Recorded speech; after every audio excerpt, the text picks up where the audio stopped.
Hello friends, कैसे हैं आप सब। चलिए शुरू करते हैं, कैसे स्टार्टअप बिजनेस शुरू करें। पार्ट 6 में आपका स्वागत है फ्रेंड्स। चलिए शुरू करते हैं। किसी बिजनेस आइडिया का आकलन कैसे करें। मुझे यह आइडिया पसंद है, मुझे बस इसे करना है।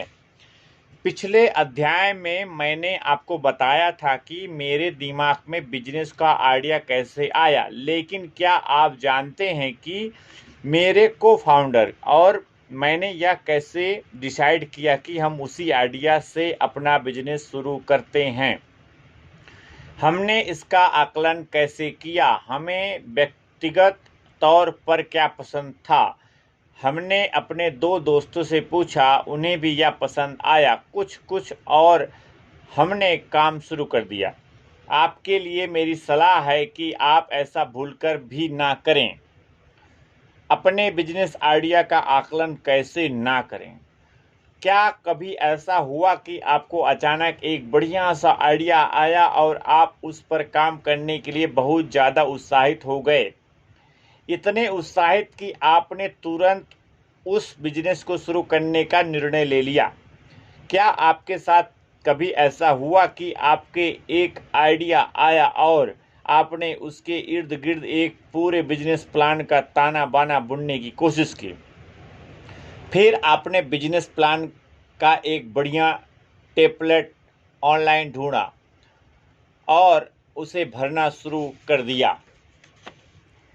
आपकी कीमती आइडिया का आकलन इन दोनों ही प्रकार से नहीं किया जाना चाहिए। आपको आइडिया अच्छा लगा, हाँ नहीं छोड़ो। गूगल किया, हाँ नहीं छोड़ो। पहले से कोई कर रहा है, हाँ नहीं छोड़ो। सही, मेरे 3 फ्रेंड्स को अच्छा लगा, हाँ नहीं छोड़ो। चलो शुरू करें। 2 मिनट का आकलन। नंबर 1, 2 मिनट के आकलन का तकनीक में क्या गलत है। सबसे पहले तो यह सिर्फ एक ग्राहक की प्राथमिकता पर आधारित है, जो है आप। कई बार ऐसा भी होता है कि आप अपने बिजनेस आइडिया के लिए आदर्श ग्राहक होते ही नहीं। तो फिर आप इसका आकलन कैसे कर सकते हैं। रिसर्च बताती है कि लोग अक्सर अपनी खुद की बनाई चीज़ों को वास्तविकता से कम या ज़्यादा करके आंकते हैं। इन इंट्यूशन आपके लिए सहायक तब साबित हो सकती है जब आप अपनी विशेषज्ञता के फील्ड में काम कर रहे हों। अगर आप एक डॉक्टर हैं और एक हेल्थ केयर बिजनेस के आइडिया पर काम कर रहे हैं, तो यह काफ़ी बढ़िया साबित होगा। अगर आप एक सॉफ्टवेयर इंजीनियर हैं और एक ऐप डेवलप करने की टूल पर काम कर रहे हैं, तो इससे बेहतर कुछ नहीं। अगर आप एक सेल्स विशेषज्ञ हैं और सेल्स के एक टूल पर काम कर रहे हैं, तो यह पूरी तरह आदर्श है। लेकिन वही इंस्टीट्यूशन आपकी दुश्मन साबित हो सकती है यदि आप इसे अपनी विशेषज्ञता के फील्ड से बाहर लागू करने की कोशिश करते हैं। एक डॉक्टर यदि रिटेल बिजनेस की फील्ड में काम करे, तो वह सिर्फ अपने इंट्यूशन पर भरोसा नहीं कर सकता, ना ही एक सॉफ्टवेयर इंजीनियरिंग ई कॉमर्स के फील्ड में काम करते हुए या एक सेल्स वाला बंदा एचआर टूल्स पर काम करते हुए ऐसा कर सकता है। यहाँ मेरा यह मतलब बिल्कुल भी नहीं कि इंट्यूशन या गट फीलिंग का महत्व कम होता है, या कि आप उसकी आवाज़ बिल्कुल ना सुने। यह एक बहुत ही शक्तिशाली ताकत है जो हजारों सालों के विकास के बाद इंसान के भीतर पैदा हुई है। मैं सिर्फ इतना कहना चाहता हूँ कि आप अपने आप में सिर्फ एक ग्राहक हैं। अपने प्रोडक्ट या सेवा को उपयोग करने में बेचने के लिए आपको ज़्यादा बड़े कस्टमर बेस की ज़रूरत है। आपको अपनी इंट्यूशन को सही साबित करने के लिए वास्तविक डेटा और फीडबैक की ज़रूरत होती है। नंबर 2, 20 पेज का एक बिजनेस प्लान लिखें जो निवेशक पर फोकस करता हो। क्या अपनी एमबीए क्लास या किसी ऑनलाइन ट्यूटोरियल के दौरान सीखे गए बिजनेस प्लान के नमूने आपको याद हैं? ये कुछ इस तरह के होते थे। अपने प्रोडक्ट को रिफाइन करें, दिखाएं कि $100 अरब का मार्केट में कैसे काम करेगा, डिटेल में लिखें। आप अपनी प्रतियोगी कंपनियों से मुकाबला करते हुए आगे कैसे बढ़ेंगे और आपकी टीम कितनी मजबूत है। यह भी बताएं कि अगले 3 साल के दौरान आप अपने प्लान पर काम कैसे करेंगे। अंत में पिछले 5 साल के लिए एक प्रॉफिट एंड लॉस और कैश फ्लो स्टेटमेंट के साथ इसे समाप्त करें। इस साल का प्लान आपको एक MBA कोर्स में एक ग्रेड प्राप्त करने या बिजनेस प्लानिंग की किसी प्रतियोगिता में जीत दिलाने में तो सफल हो सकता है, लेकिन यह आपको इस बात में कतई मदद नहीं करेगा कि आपको किसी आइडिया पर अपना पैसा और कीमती समय इन्वेस्ट करना चाहिए या नहीं। क्यों? क्योंकि यह निवेशक पर फोकस करता है या आप पर यह ग्राहक फोकस नहीं करता। ये इतना लंबा चौड़ा चिट्ठा सिर्फ इसलिए लिखा गया था ताकि निवेशक इससे प्रभावित होकर आपके बिजनेस में अपना पैसा लगाने के लिए तैयार हो जाएं। जब आपको किसी निवेशक को अपना आइडिया बेचना होता है तो आप क्या करते हैं? सबसे पहले आप जो भी सबसे बड़ी मार्केट संभव हो उसे दिखाते हैं। अगर आप ऑनलाइन जूते बेच रहे हैं तो आप कुछ ऐसे शुरू करेंगे। भारत में करोड़ों लोग जूते खरीदते हैं। अगर हमें इस इतने विशाल काय बाजार में 5% भी मिल जाता है तो हमारी तो लॉटरी लग जाएगी। अगर आप ऑनलाइन ग्रोसरी बेच रहे हैं तो आप ऐसे शुरू करेंगे। भारत में लोग हर महीने अरबों रुपए की ग्रोसरी खरीदते हैं। अगर इतने बड़े बाजार में 1% भी हमारे हिस्से में आ गई तो समझो हमारी 5 उंगलियां घी में और सिर कढ़ाई में होगा, वगैरह वगैरह। यानी सीधे सपाट शब्दों में कहें तो एक बड़ा बाजार दिखाया, उसमें अपना संभावित शेयर के एक छोटी सी परसेंटेज के रूप में बताया और लीजिए आपका काम बन गया।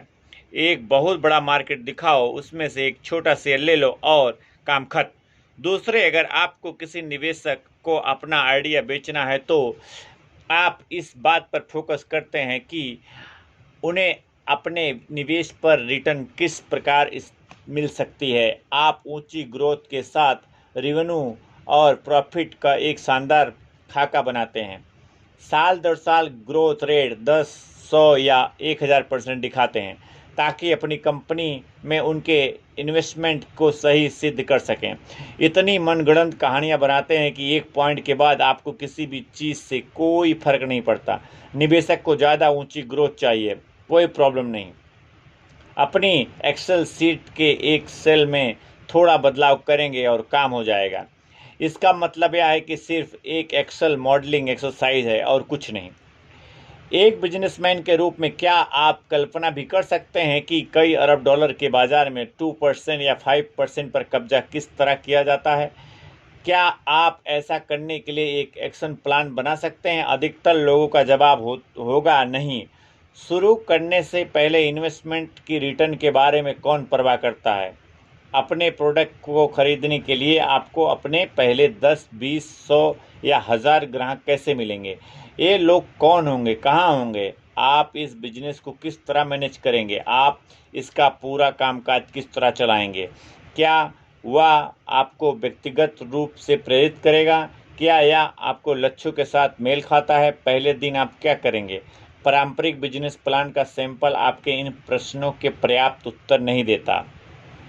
एक बिजनेस आइडिया का आकलन कैसे करें? मेरा सुझाव है कि आप एक ऐसा साधारण बिजनेस प्लान के आकलन नमूने का उपयोग करें जैसा नीचे दिया गया। इस प्रश्नों के उत्तर हैं। नंबर 1, क्या आप 100 ग्राहकों को ढूंढ सकते हैं और प्रॉफिट कमाते हुए अपना प्रोडक्ट उन्हें बेच सकते हैं? नंबर 2, क्या आप इन बिजनेस को शुरू करने के लिए पर्याप्त कैश जुटा सकते हैं? नंबर 3, क्या आप ऐसे ग्राहक ढूंढ सकते हैं जो टिकाऊ हों? नंबर 4, क्या आप एग्जीक्यूट कर सकते हैं? नंबर 5, क्या यह आइडिया आपके क्यों के साथ फिट बैठता है? मैं इन बातों की सिफारिश क्यों कर रहा हूँ? क्योंकि या लिस्ट ग्राहकों पर फोकस करती हैं, या कैश पर फोकस करती हैं, या सेल्स पर फोकस करती हैं, या बिजनेस बनाने और चलाने पर फोकस करती हैं, या आप पर फोकस करती हैं? नंबर 1, क्या आप 100 ग्राहकों को ढूंढ सकते हैं और प्रॉफिट कमाते हुए अपना प्रोडक्ट उन्हें बेच सकते हैं? खुद को याद दिलाएं कि एक बिजनेस का लक्ष्य होता है एक ग्राहक के लिए किसी समस्या को हल करना। आपको पैसे कैसे पता है कि आपका बिजनेस आइडिया इस लक्ष्य को प्राप्त कर सकता है? आपके अपने विश्वास का और अनुभव सिर्फ यही तक काम कर सकते हैं, ना ही आप हज़ारों ग्राहकों के पास जाकर उनसे पूछ सकते हैं कि वो क्या चाहते हैं और क्या उन आपका प्रोडक्ट खरीदेंगे या नहीं। तो ऐसा करने के लिए सही तरीका क्या है? ग्राहकों को एक छोटे सेट जैसे 100 ग्राहकों पर फोकस करें और आकलन करें कि आप खुद के लिए प्रॉफिट कमाते हुए उनकी समस्या को हल कर पाने में समर्थ हैं या नहीं। उसके बाद अपने प्लान का विस्तार करें। शुरू में ही 1000 या लाख ग्राहकों के बारे में सोचना शुरू ना कर दें। फेसबुक को एक खास प्रॉब्लम को सुलझाने के लिए बनाया गया था। कॉलेज के स्टूडेंट को सबसे बढ़िया संभव तरीके से किस तरह एक दूसरे को से कनेक्ट किया जाए। इसका उद्देश्य करोड़ों या अरबों लोगों का कनेक्ट करना नहीं था। एक बार जब इसने कॉलेज स्टूडेंट को कनेक्ट करने की प्रॉब्लम को सुलझा लिया तो यह दूसरे क्षेत्रों में भी आसानी से फैल पाई। आखिरी रिकॉर्ड के अनुसार यह 2 अरब लोगों को जोड़ने के करीब है। अगर आप एक B2B प्रोडक्ट बनाना चाहते हैं तो आपका शुरुआती लक्ष्य सिर्फ एक कस्टमर हो सकता है। समस्या को सिर्फ उस एक ग्राहक के लिए सुलझाएं। सिद्धार्थ अग्रवाल ने इसी तरीके से काम किया। सिर्फ एक एंकर कस्टमर के हिसाब से अपना प्रोडक्ट बनाया और साथ ही यह भी सुनिश्चित किया कि बाद में उसका विस्तार दूसरे तक भी किया जा सके। ये अपने आइडिया को प्रूव करने के सबसे लाजवाब तरीका है। शुरू करने से पहले हमने एक ग्राहक के साथ एक एक्सक्लूसिव टाइप अप किया था। ये कंपनी काफ़ी बड़ी होने के बावजूद उनका मुख्य कर्ता धर्ता बड़ी उम्र का न होकर एक युवा था और हमारे काम करने के तरीकों को समझता था। इस टाई-अप के सिस्टम को डिजाइन करने से पहले ग्राहक को हमें पूंजी बाजार में जटिलताओं को सुलझाने में मदद करने के लिए प्रेरित किया। इसके साथ ही जो प्रॉब्लम हम सॉल्व कर रहे थे वह पूरी इंडस्ट्रीज के प्रॉब्लम थी। इसके लिए अगर हमारा एंकर कस्टमर अपना टाइप आप तोड़ भी देता तो हम दूसरे ग्राहकों तक पहुंच सकते थे और हमें ज़्यादा नुकसान नहीं उठाना पड़ता। इन 100 ग्राहकों या एक कंपनी को दिमाग में रखते हुए उन्हें आइडिया का आकलन करने के लिए इन बातों के बारे में सोचें। नंबर 1, क्या आप कस्टमर की समस्या को परिभाषित कर सकते हैं? क्या आप या वास्तविक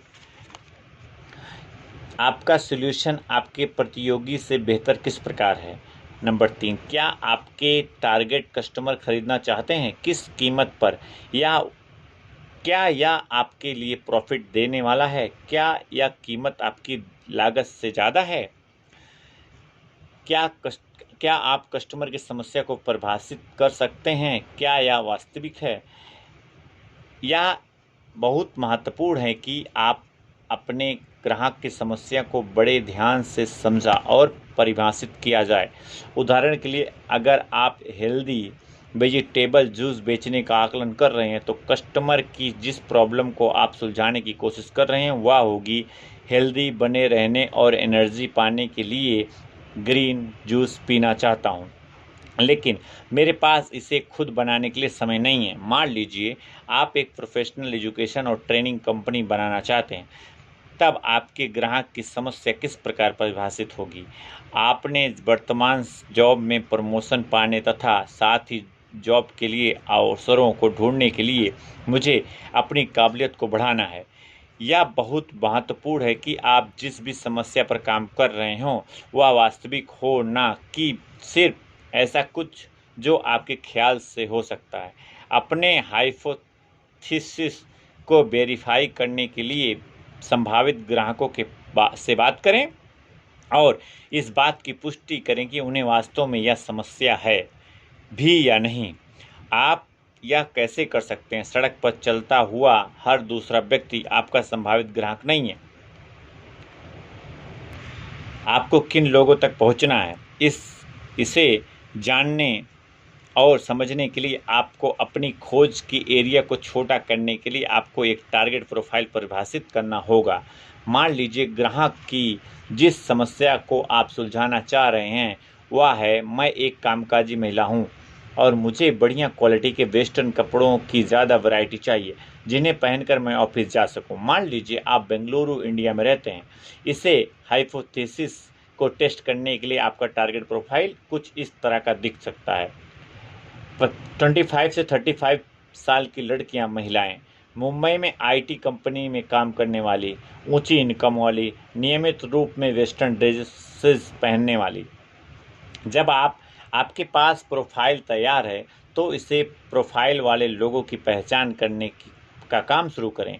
अपने सोशल सर्कल में चारों ओर नज़र दौड़ाएं, जैसे दोस्त, कलीग, जान पहचान के लोग। एक बार जब आप इन लोगों की पहचान कर लें तो उनसे बात करें कि अपनी स्टेटमेंट में बनाए गए हाइपोथेसिस के सत्यापित करने की कोशिश करें।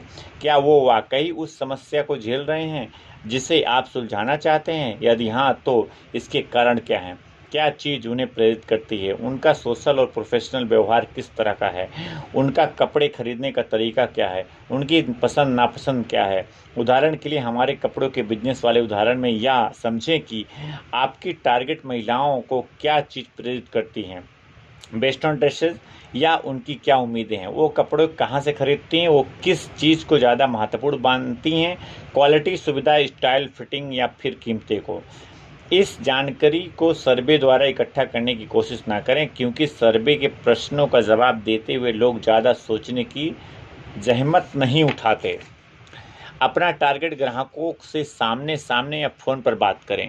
आपके पास जैसे तैसे जानकारी इकट्ठा होती जाए, आपके हिसाब से अपनी प्रॉब्लम स्टेटमेंट में बदलाव करते जाएं। हर छोटे बड़े पॉइंट को स्पष्ट रूप से और विस्तार से लिखें। आपने इन 100 ग्राहकों को सबसे बढ़िया तरीक़ों से सर्विस देने के लिए अपने प्रोडक्ट या सर्विस को उनकी ज़रूरतों के अनुसार एडजस्ट करें। आपका सॉल्यूशन आपके प्रतियोगियों के बेहतर कैसे करें? कंपटीशन को ठीक तरह से समझें। अगर आपकी पहचान की गई समस्या वास्तविक है तो बहुत संभावना है कि कोई और सबसे पहले ही इस काम कर रहा होगा। अगर आपको लगता है कि आपके लिए कोई कंपटीशन नहीं है तो या तो आपने ठीक तरह से इस पर सोचा नहीं, या इस पर पूरी रिसर्च नहीं की है, या फिर आपकी प्रॉब्लम स्टेटमेंट वास्तविक है कि नहीं। ऊपर दिए गए सभी उदाहरणों में हम कंपटीशन की पहचान कर सकते हैं। हेल्दी जूस, जिम, कच्ची सब्जियां बेचने वाले, सड़क के किनारे जूस बेचने वाले, पैकेट बंद जूस, व्यावसायिक शिक्षा, कॉलेज सर्टिफिकेशन प्रोग्राम, कंपनियों के आंतरिक शिक्षा कार्यक्रम, प्राइवेट कॉमर्शियल ट्रेनिंग कंपनियां, कुछ कंप्यूटर लर्निंग या लीडरशिप ट्रेनिंग के विशेषज्ञ हैं। अन्य फुल सर्विस प्रदाता है। ऑफिस में पहने जाने वाले कपड़े, प्रारंभिक रिटेल स्टोर, ऑनलाइन स्टोर, आस पड़ोस में के दर्जी। ज़मीनी स्तर पर की गई रिसर्च आपको न सिर्फ ग्राहकों की समस्या को समझने में मदद करेगी बल्कि मौजूदा समाधानों की कमी किस जगह है यह जानने भी सहायक होगी। सुहानी मोहन ने महिलाओं के लिए ऊंची क्वालिटी के अफोर्डेबल हाइजीन प्रोडक्ट के अपने आइडिया पर सीधे कूद जाने के बजाय पहले अच्छी खासी शुरुआती रिसर्च की। जब मैं काम कर रही थी तो मैंने भारत में मेंस्ट्रुअल हाइजीन की दयनीय हालत के बारे में जाना। शहरी माहौल में पैदा होने वाले और पली बड़ी होने के कारण मैं बिल्कुल नहीं जानती थी कि भारत के गांव में किसी और समस्या को सुलझाने के लिए काम करना कैसा होगा। इसके बारे में ज़्यादा जानने के लिए मैं 15 दिन तक भारत के ग्रामीण इलाकों में यात्रा की और अलग अलग राज्यों के अनेक औरतों से इस बारे में बात की। मुझे एहसास हुआ कि कम लागत पर प्रोडक्शन करने वाले अधिकतर यूनिट कैश फ्लो के मुद्दे से जूझ रहे थे। कारण थे अपर्याप्त पैमाना और ख़राब क्वालिटी के प्रोडक्ट की ज़्यादा मांग न होना। जब आप कंपटीशन को पहचान और समझ लेते हैं तो आपकी यह भी समझ में आ जाता है कि बाजार प्रतियोगिता से भरा पड़ा है और आप इस भीड़ में अपनी जगह कैसे बना सकते हैं। अपने समझिए आइडिया को अच्छी तरह ठोक बजाकर परखें और आपको ग्राहकों को आपके प्रतियोगिता के बेहतर तरीके से सर्विस दे भी पाएगा या नहीं। मौजूदा समाधानों में सिर्फ कुछ छोटे मोटे सुधारों के भरोसे आगे बढ़ने की कोशिश न करें।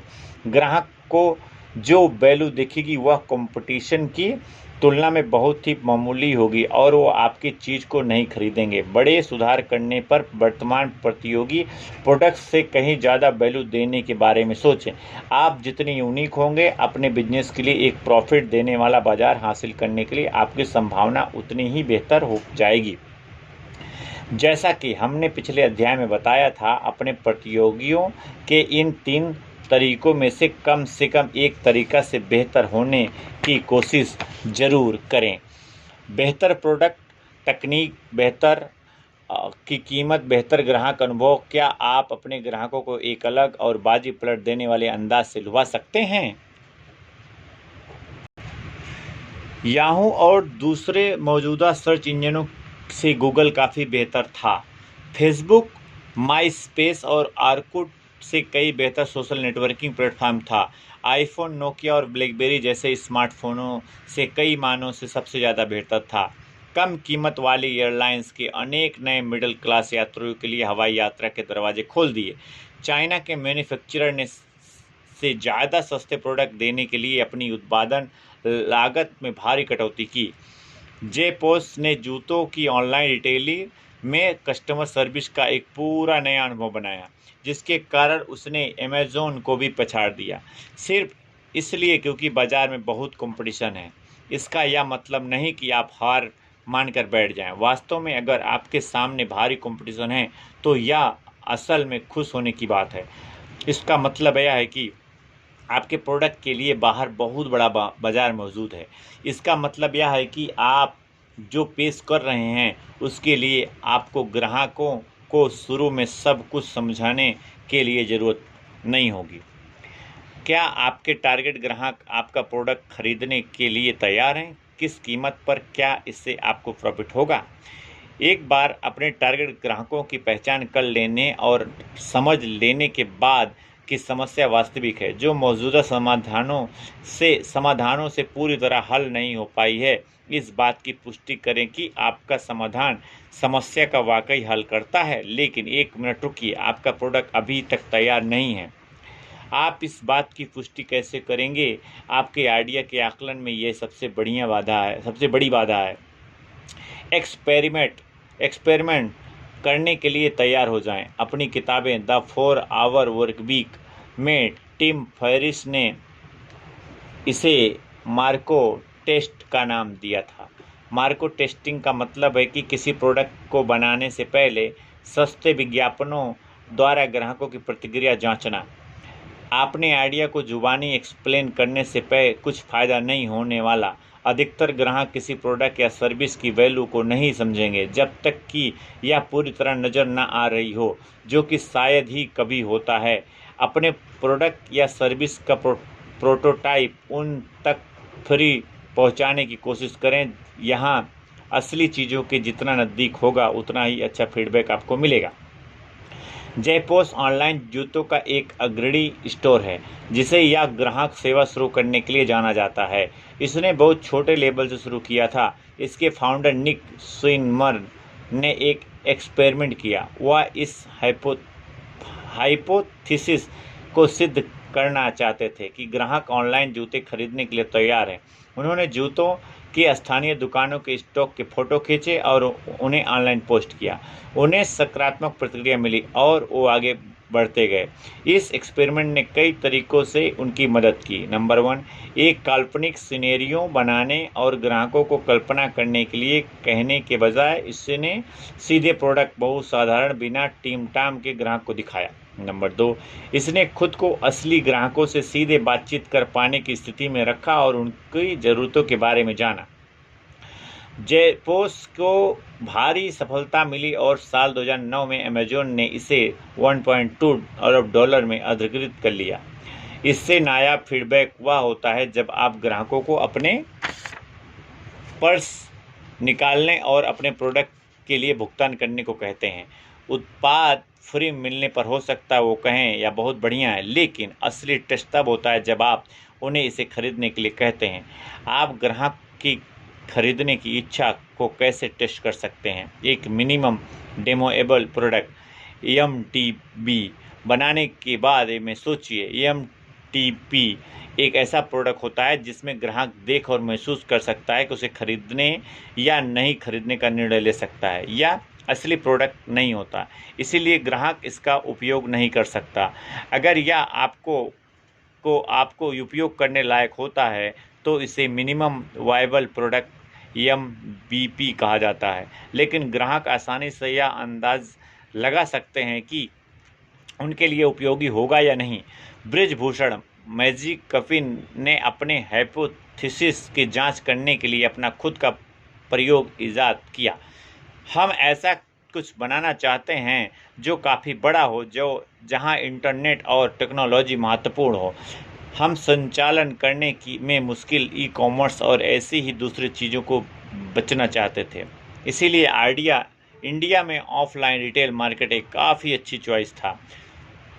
हालांकि एक अलग तरह के और एक मजबूत इनबिल्ट इंगेजमेंट वाले प्रोडक्ट को डिज़ाइन करना इस काम का ज़्यादा मुश्किल हिस्सा था। हम कस्टमर के लिए बस एक और लिस्टिंग प्लेटफॉर्म नहीं बना देना चाहते थे जिस पर कस्टमर रोज़ खोज करने के लिए लॉगिन करता है। हमारा हाइपोथेसिस था कि हर एरिया में कुछ अलग खासियतें होती हैं वहाँ के व्यापारियों, लोगों, जगहों के साथ। इसलिए चैलेंज था एक ऐसा प्रोडक्ट बनाना जहाँ हमारे पास हर किसी की पहचान हो और लोग उससे जुड़ पाएँ। हम लोगों ने आइडेंटिटी बनाने के लिए कस्टमर पर कैसे लेकर आते हैं यह काम आती है।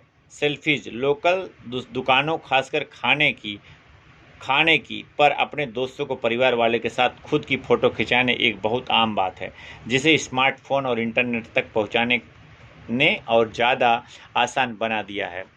अगर हम लोगों को उस सामग्री को सबमिट करने के लिए तैयार कर पाएँ जो आइडेंटिटी की समस्या को सुलझाया जा सकता है। हमने फेसबुक और व्हाट्सएप पर कई एक्सपेरिमेंट करके हाइपोथेसिस का टेस्ट किया।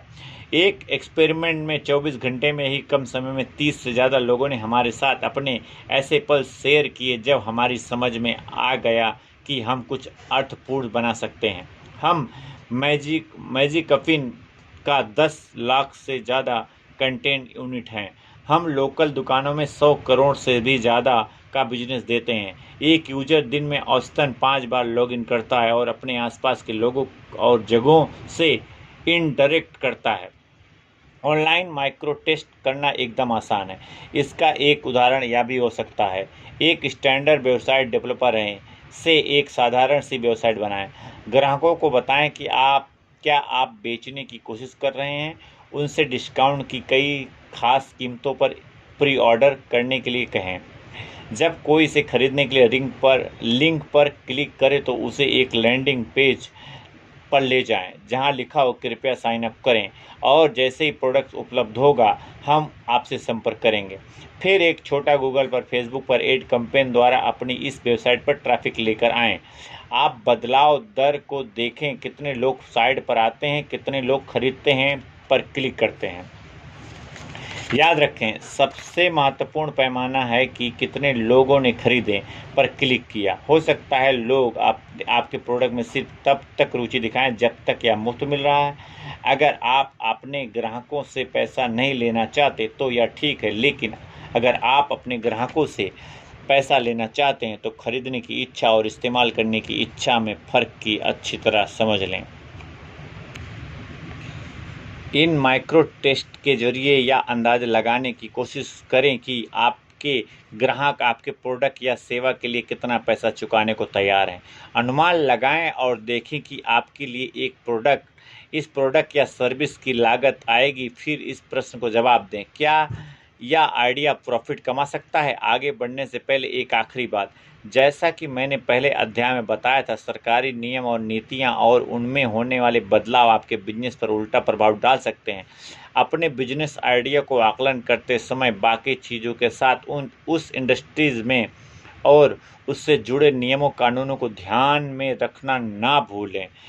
Friends, thank you so much. मिलते हैं नेक्स्ट पार्ट में। अगर मेरे फ्रेंड्स सब्सक्राइब कर लीजिए प्लीज़। अगर जिसके काम की वीडियो आपके कॉन्टेक्ट में, फ्रेंड सर्कल में, रिलेटिव, रिश्तेदार को आप शेयर भी कर सकते हैं और लाइक कर सकते हैं, प्यारा से कमेंट कर सकते हैं। Friends, thank you so much.